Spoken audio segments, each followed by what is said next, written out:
एक दिन शाम का समय, प्रदोष का दिन, प्रदोष का दिन, प्रदोष काल,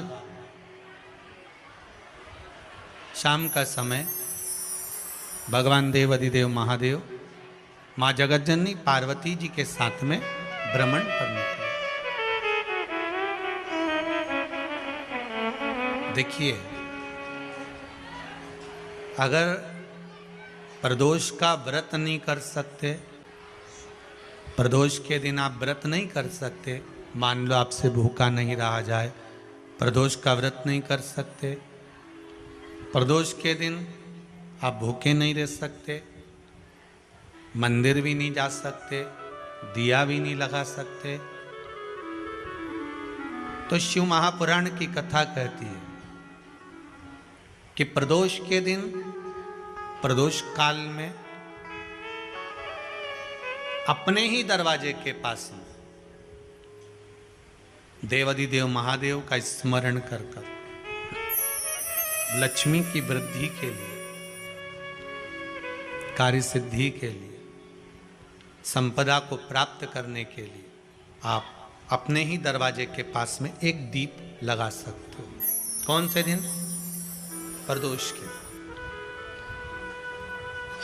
एक बात और अच्छे से समझ लीजिए, जो बच्चे चिड़चिड़े होते हैं, चाहे घर में बेटे हों, बहुएं हों, सास हो, ससुर हो, परिवार में छोटे छोटे बच्चे हों, चिड़चिड़ प्रवृत्ति करते हों या चिड़चिड़ा स्वभाव हो, जरा जरा सी बात में क्रोध आ जाता हो, बोलने का भान नहीं रह पाता हो, शब्दों के बाण चलते हों, तो महाराज प्रदोष के दिन, प्रदोष काल में बेलपत्री के पेड़ के नीचे एक, जो पत्ता आपके पास में हो, पान का मिल जाए तो पान का, पीपल का मिल जाए तो पीपल का, बेलपत्र का मिल जाए तो बेलपत्र का, उस पत्ते पर मात्र थोड़ा सा शहद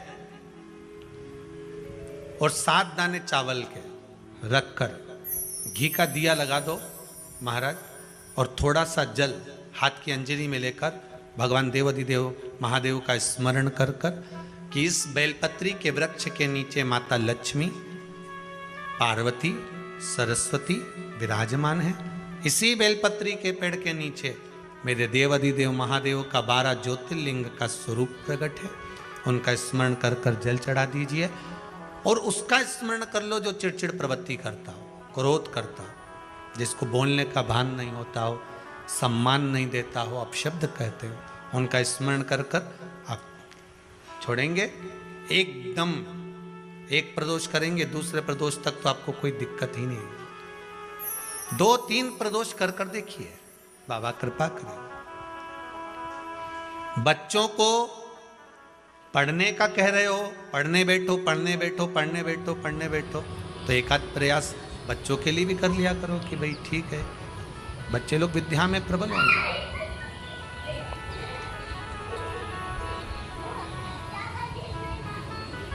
शिव उपासना का जो फल है वह 1000 गुना। पहले भी कथा में आज फिर कहते हैं,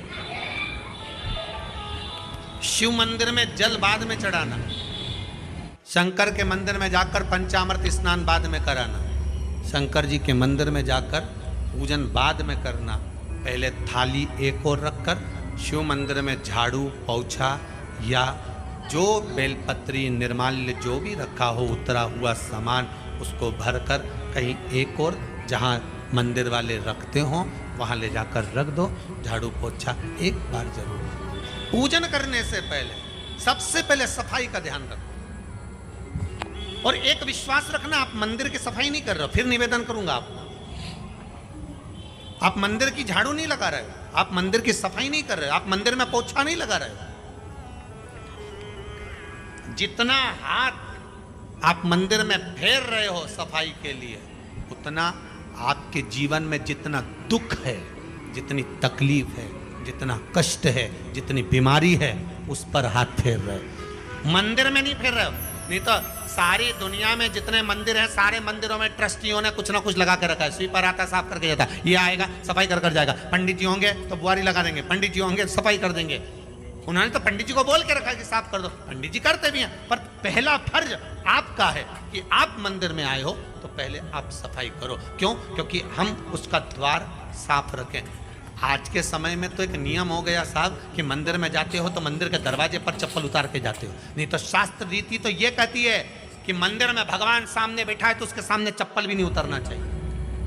तो कई लोग कहते हैं मंदिर के अंदर थोड़ी ना उतार, हम तो जीने से भी बाहर, एकदम गेट के बाहर वहां उतार, पर सामने तो है ना, सम्मुख में तो है। तुम्हारे यहां अगर 4 लोग दिवाली मिलने आते हैं ना तो तुमने चप्पल रखने का भी स्टैंड बना कर रखा है, साइड में उतारिए, दहली पर मत उतारो, थोड़ा साइड में उतारो, सामने से सब आते जाते रहते हैं, सामने उतारो, सम्मुख में क्यों उतार रहे हो?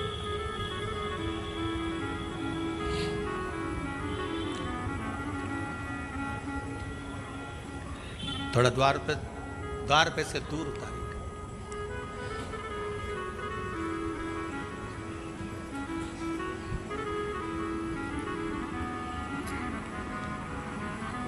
अभी तो कुबेरेश्वर धाम में काम चल रहा है, आप लोग जो दान दे रहे हो, आपके दिए हुए दान से निर्माण चल रहा है।